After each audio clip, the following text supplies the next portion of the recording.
Des mots sur les mots et des diagnostics. La santé au Sahel et en Afrique. Maladies, Traitement, soins, protocole, prévention. Un check-up hebdomadaire de l'actualité médicale en Afrique. Ifriqiya FM, Votre bien-être santé.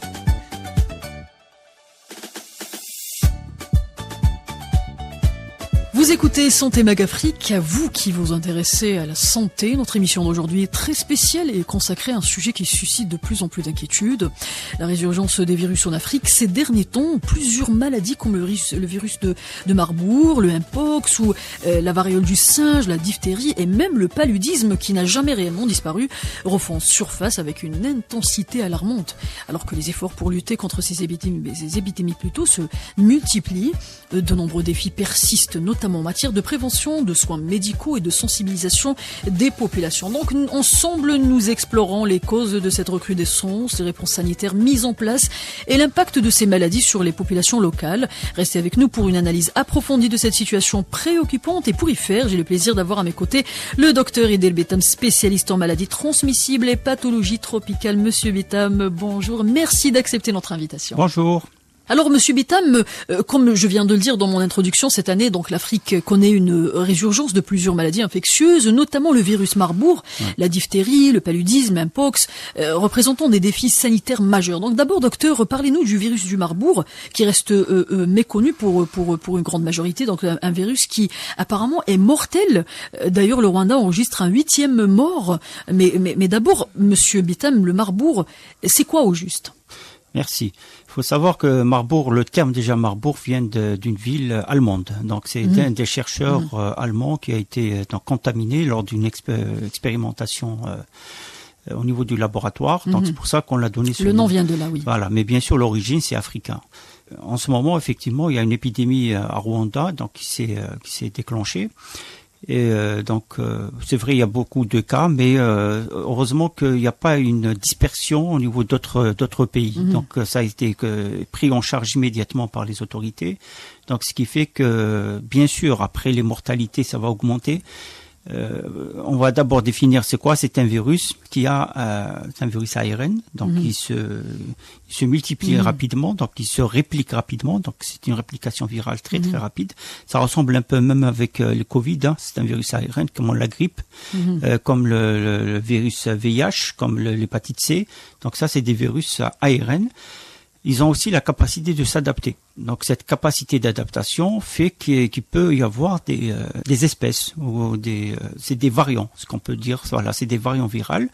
Et chaque multiplication, chaque présence d'un nouveau variant, ça peut changer. Soit il devient très virulent, c'est-à-dire très très dangereux, soit il devient moins dangereux. Donc voilà, donc tout dépend des conditions climatiques, tout dépend aussi des conditions nutritionnelles, parce qu'en fait même la nutrition a un rôle important dans le développement des agents pathogènes dans l'organisme. Mais sinon, il se présente comment, Monsieur Betam? Qu'est-ce qu'on a? Quels sont les symptômes? Voilà, donc les symptômes, bien sûr. Donc les symptômes, faut savoir déjà le plus important avant de parler des symptômes, faut parler des périodes d'incubation, parce que c'est là où il y a le danger, c'est lorsque la personne ne sait pas qu'elle est contaminée et elle contamine les autres. Donc l'incubation, en général, c'est entre 2 à 21 jours. C'est énorme. C'est-à-dire la personne a le temps de voyager. Maintenant, avec les transports internationaux qui se font, il peut faire le tour du monde en 21 jours. Exactement. Donc là, il peut y avoir effectivement ce qu'on appelle des contaminations intercontinentales. Donc là, ça devient assez dangereux. Et c'est la raison pour laquelle, lorsqu'il y a un déclenchement d'une épidémie pareille dans un pays, il faut prendre en charge, il faut dépister, pas diagnostiquer, dépister à l'avance. Maintenant, il y a plusieurs outils de dépistage. Effectivement, donc le dépistage va permettre déjà d'isoler des personnes qui sont en incubation avant qu'il y ait l'apparition des symptômes. Parce que les symptômes qui apparaissent généralement, c'est des symptômes qui sont très très communs avec les autres virus. Hein. C'est des céphalées, des fièvres, malheureusement que c'est mortel à 50% des cas, voire 80% des cas dans quelques publications. Et ça, c'est si on n'est pas pris en charge. Alors, c'est là lorsqu'on est en plein flambée épidémique et lorsque la prise en charge, elle est pas correcte. C'est-à-dire, il n'y a pas le traitement correct et il n'y a pas la disponibilité des traitements, la disponibilité des médecins. Voilà. Donc, c'est ça le souci qui se passe dans des pays africains.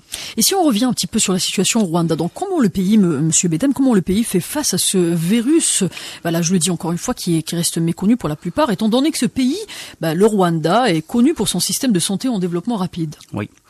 Donc là, c'est grâce, bien sûr, aux instances internationales, l'Organisation mondiale de la santé, qui est toujours présente en Afrique, à chaque épidémie. Donc là, c'est là où il y a une intervention rapide, c'est-à-dire qu'il y a une prise en charge, il y a tout un protocole qui doit être respecté, un protocole sanitaire, bien sûr, qui doit être respecté. Il y a aussi un protocole sécuritaire pour éviter la dispersion des agents pathogènes à l'extérieur du pays. D'accord. Voilà, donc on parlera avec le Mpox parce que le Mpox, c'est pas ce qui s'est passé. Oui, nous allons parler du Mpox. Voilà, donc justement là, le problème qui se pose, l'avantage qui s'est passé par rapport au Rwanda, c'est que ça a été pris en charge immédiatement. Donc il n'y a pas eu de déplacement. Donc les malades ont été rapidement pris en charge, hospitalisés et pris en charge. Mais malheureusement, comme je l'ai dit, 50% de mortalité. Donc là, ça dépasse l'action sanitaire. Donc c'est beaucoup plus l'action immunitaire de la personne qui n'est pas adaptée. Il peut y avoir une co-infection avec une autre maladie qui va baisser le système immunitaire, donc ce qui va aggraver la maladie, donc les symptômes. Et le problème qui se pose effectivement, c'est lorsque ça donne des méningites. Sincèrement, dans les méningites, ça augmente le risque de mortalité à 88%. Donc c'est ça le risque. Parce que déjà le virus il se transmet par fluide corporel d'une personne. Tous les fluides, sans exception. Il y a le sang, la sueur, voilà, l'éternuement, le tout, les gouttelettes Funge. Lorsqu'on parle comme ça, il y a des gouttelettes qui peuvent être émises par la personne qui parle. Lorsqu'on touche des objets qui sont contaminés, effectivement. Donc pratiquement c'est les mêmes mesures préventives comme le Covid-19. Donc il faut porter le bavette, il faut toujours nettoyer. Le lavage des mains, c'est très très important. Donc ça réduit 60% des maladies infectieuses.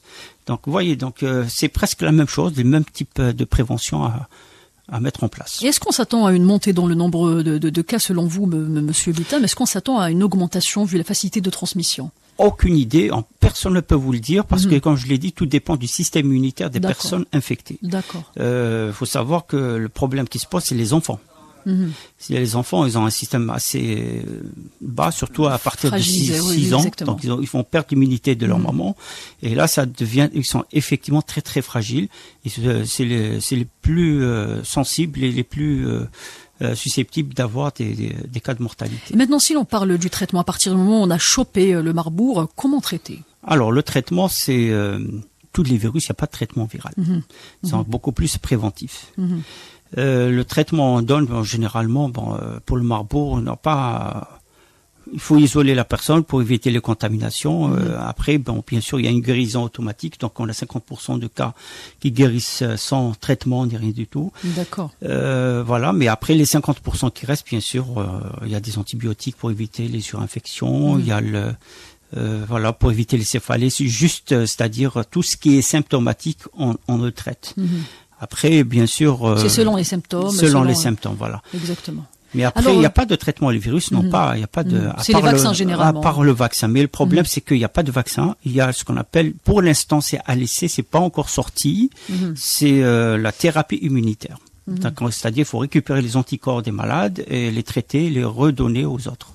D'accord. Voilà. Donc parlons à présent de la diphtérie, parce que déjà nos fidèles le savent bien que nous avions déjà traité le sujet avec l'infectiologue Elias Hamouk, mais ce qui nous concerne le plus aujourd'hui, docteur, c'est justement le retour, ou plutôt ce retour, cette résurgence.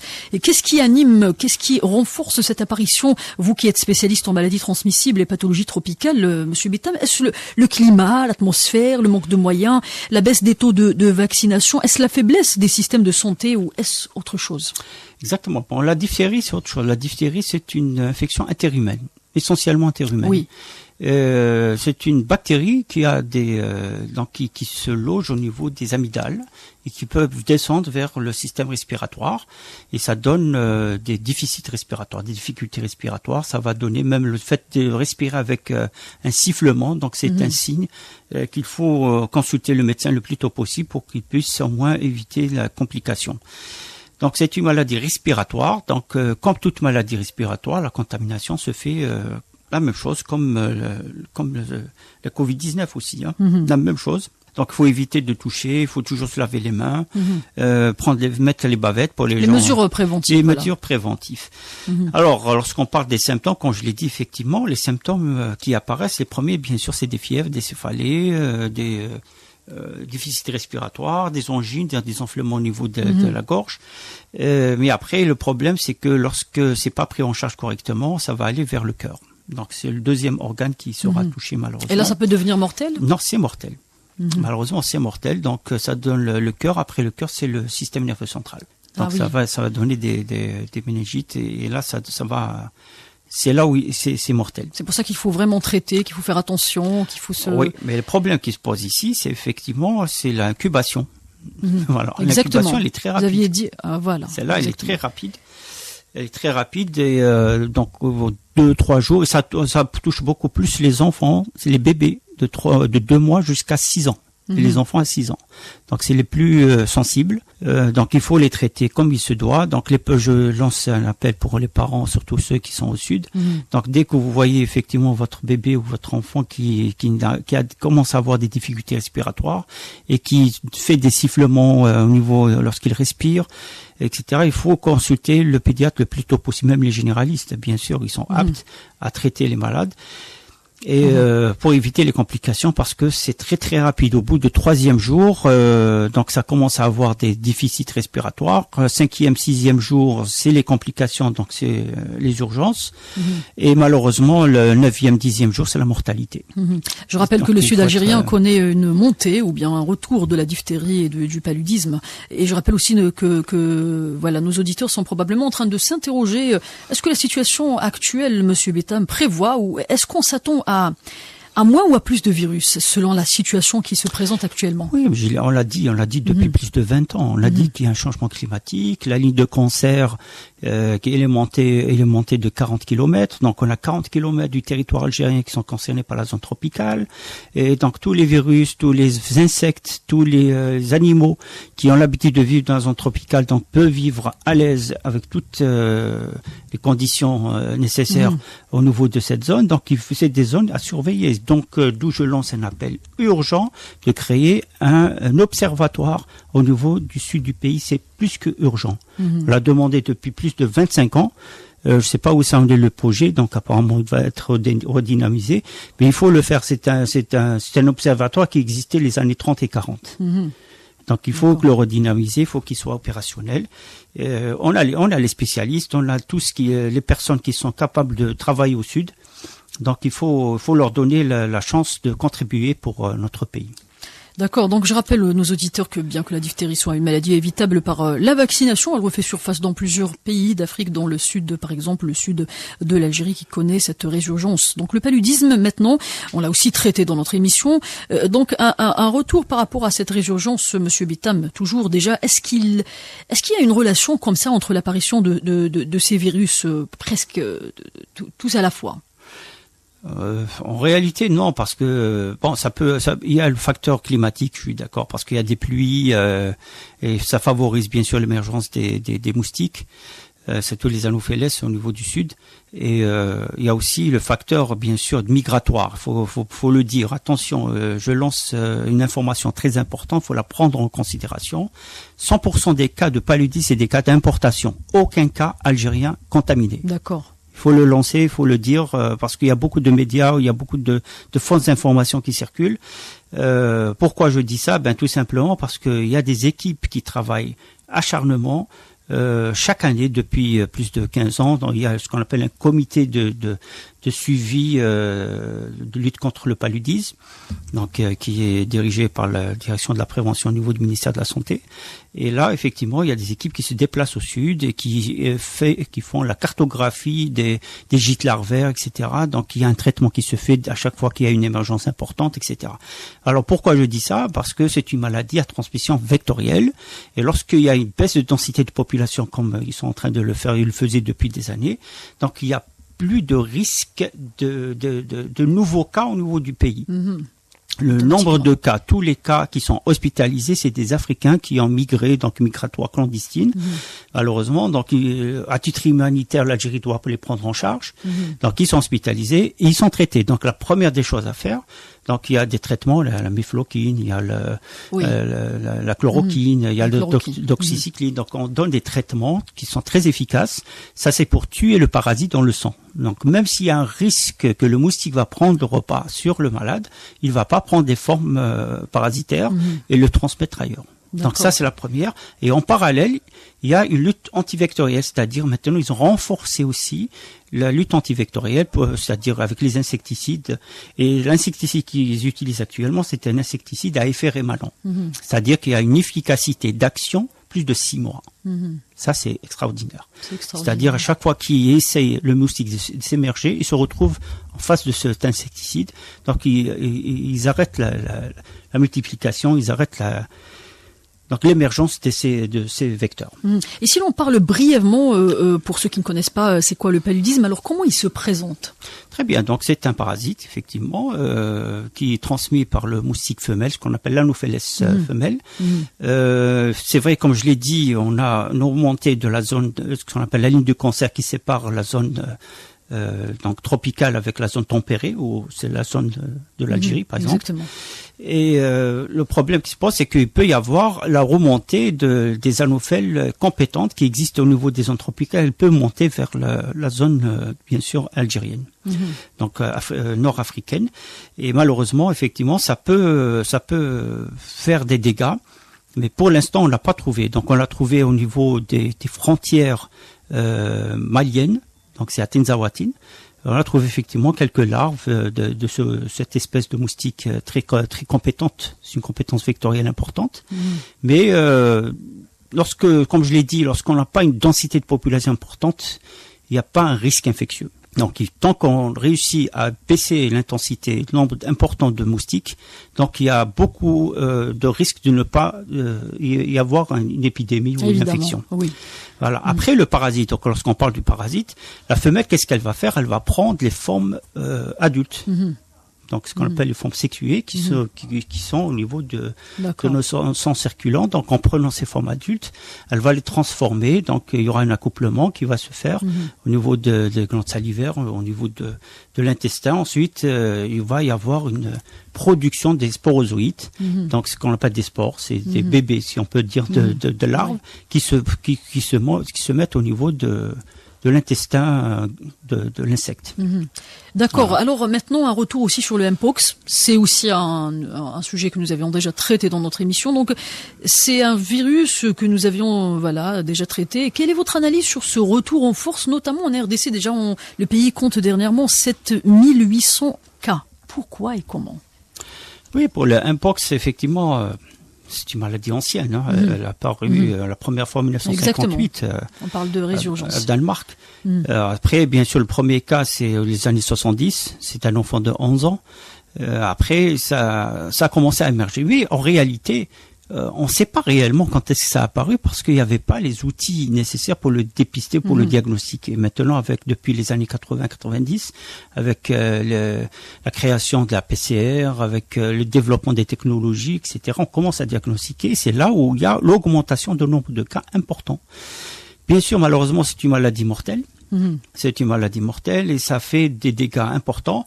La transmission se fait avec toutes les fluides. C'est comme le Marbourg, avec tous les fluides humains qui sont.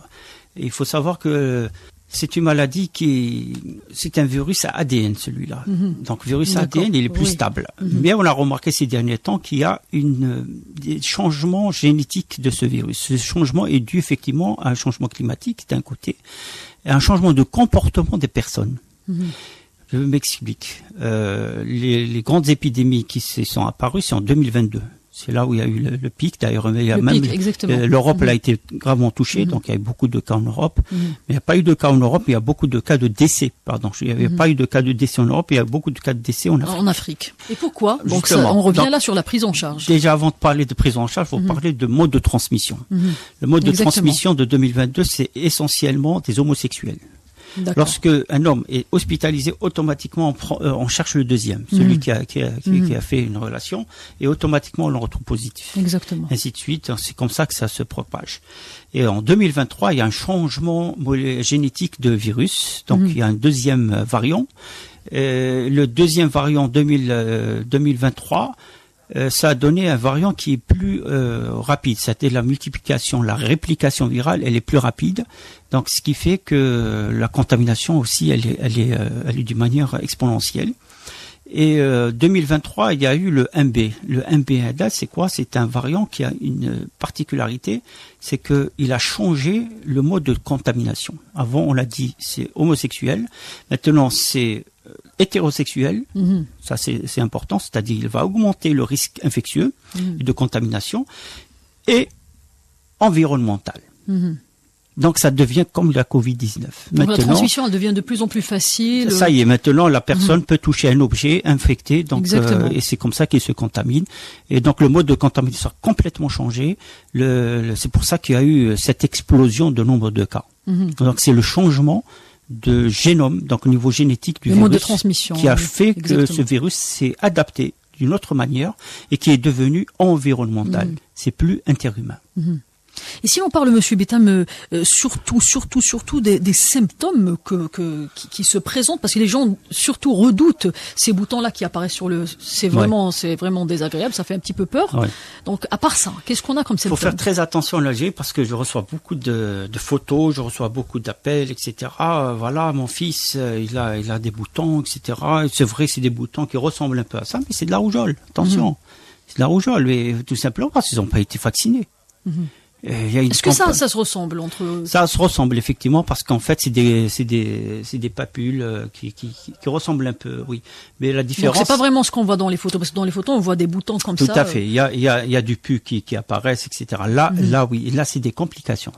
Alors c'est pour ça qu'on donne aussi des antibiotiques. D'accord. Ça c'est des complications et malheureusement une papule qui est éclatée, c'est des milliards de virus qui sont à l'intérieur. Donc c'est hautement contagieux. Et si c'est hautement contagieux, c'est-à-dire que toute personne, par exemple, qui joue avec ses boutons, par exemple, donc les mains sont souillées par ces virus, et dès qu'ils touchent quelque chose, donc automatiquement on est infecté par ce virus.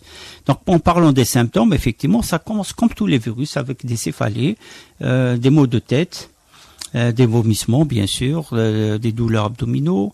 Après, bien sûr, on a, lorsqu'il n'y a pas de traitement, c'est le problème qui se pose. Comme je l'ai dit, quand ça touche la tête, c'est irréversible, donc ça touche le système nerveux central. D'accord. Donc, si l'on parle brièvement de comment traiter, est-ce que les vaccins sont efficaces? Oui, mais le problème qui se pose, c'est que pour l'instant, il n'y a que 2 pays qui le font. Exactement. Et c'est trop peu. Donc, c'est pour ça l'Organisation mondiale de la santé a décidé d'ouvrir une usine en Afrique. Bon, pour l'instant, on ne sait pas quel pays. Je pense que c'est le pays le plus touché. C'est la RDC. L'idéal, c'est ça. Mais il faut savoir, bon, même l'Algérie a pensé à faire cette usine, mais tant qu'on n'est pas concerné, j'espère qu'on ne sera pas concerné, on ne le sera pas, parce qu'on a quand même des mesures de riposte assez importantes, donc on a déjà, on se prépare déjà à ça. C'est pas rentable. Faut voir aussi la rentabiliser. On le fait pas pour le faire, on le fait aussi pour économiquement parlant, faut que ça soit aussi rentable, et bien sûr sanitairement, faut que ça soit rentable. Mais point de vue sanitaire, on voit bien qu'on n'est pas concerné, on ne sera pas concerné, j'espère. On l'espère, et justement, revenant sur le sud algérien qui connaît cette résurgence et ce retour, si l'on parle brièvement des méthodes de riposte en Algérie, sont-elles efficaces? Alors, les méthodes de riposte, avec par exemple ce qui se passe en paludisme avec la diphtérie, et la diphtérie, oui. Sincèrement, 10-15 médecins suffisent amplement. Parce que le plus important pour la diphtérie, c'est la vaccination, c'est tout. La vaccination. Lorsqu'il y a la disponibilité des vaccins, diphtérie, c'est le DT-coq. Donc, lorsqu'il est disponible, c'est bon. Parce qu'il y a eu quand même des échappements vaccinaux. C'est ce qui a fait qu'il y a eu des cas. Logiquement, on ne peut pas y avoir de cas parce qu'on commence à vacciner à partir de 2 mois. D'accord. Un bébé de 2 mois il commence à avoir des anticorps. Donc, c'est pas possible qu'on a des cas autochtones. C'est impossible. Donc, le fait qu'il y a de ces cas, généralement, c'est des nomades. C'est des gens qui ont échappé à la vaccination et malheureusement, c'est les plus touchés.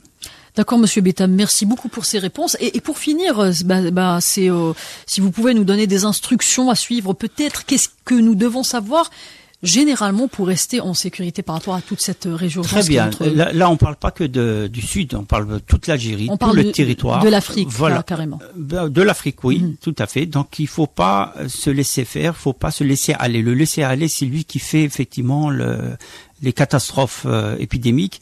Et il y a aussi le fait de ne pas faire confiance au traitement et de ne pas faire confiance au vaccin. Il faut savoir que c'est grâce au vaccin qu'on est toujours vivant. D'accord. Le vaccin a sauvé des vies. Lorsqu'on commence à vacciner à partir de 2 mois, comme le DT-Coq, on vaccine contre la coqueluche, contre le tétanos. Vous voyez, donc il y a plusieurs vaccins, et ces vaccins on le fait pas comme ça, parce que ça coûte cher quand même. Donc l'État algérien est en train de débourser des milliards pour ça. Donc il le fait pas pour le faire, il le fait pour justement garantir la sécurité sanitaire des Algériens et des Africains aussi. Donc aussi, donc comme je l'ai dit, à titre préventif, dès que vous voyez que votre enfant, surtout les enfants et les personnes âgées qui ont des fièvres et qui ont des toux persistants, plus de 3 jours, une consultation médicale est urgente. Un médecin généraliste, un pédiatre, un infectiologue, un interniste, ils sont là pour ça. C'est leur spécialité. Donc là, ils prennent en charge correctement. Et bien sûr, lorsqu'on enlève les céphalées, ça évite d'avoir des méningites. Ça évite d'avoir des problèmes neurologiques. C'est très important. C'est très important, oui. Voilà. Et après, bien sûr, point de vue donc du gouvernement, c'est de créer bien sûr des hôpitaux. Donc il faut avoir encore plus ce qu'on appelle des services de santé mobiles. C'est très important, mobile. Il faut qu'il y ait des mobiles. Pourquoi ne pas créer aussi un laboratoire mobile? C'est vrai, oui. Il n'y en a même pas un laboratoire de 3e sécurité mobile. Si on a l'Mpox qui rentre, si on a Ebola qui rentre, il faut s'attendre à tout. Le problème qui se pose, c'est le transport. Imaginez l'extrême sud algérien jusqu'à une grande ville où il y a les laboratoires de sécurité, c'est plus de 2000 kilomètres. Donc 2000 kilomètres, il y a un risque énorme. Énorme. Et là, il faut avoir des laboratoires mobiles. Le temps est... Voilà, un laboratoire mobile, c'est la prise en charge immédiate, c'est-à-dire en quelques heures, on peut détecter le virus ou le parasite ou le bactérie, avoir le traitement efficace, parce qu'on peut faire un test, par exemple, de sensibilité aux antibiotiques, si c'est une bactérie, et on donne le traitement immédiat. Maintenant, on a développé les technologies de pointe, on a les séquençages à haut débit qui donnent des résultats maintenant rapides, c'est plus de 20 jours, 30 jours, c'est 3-4 jours.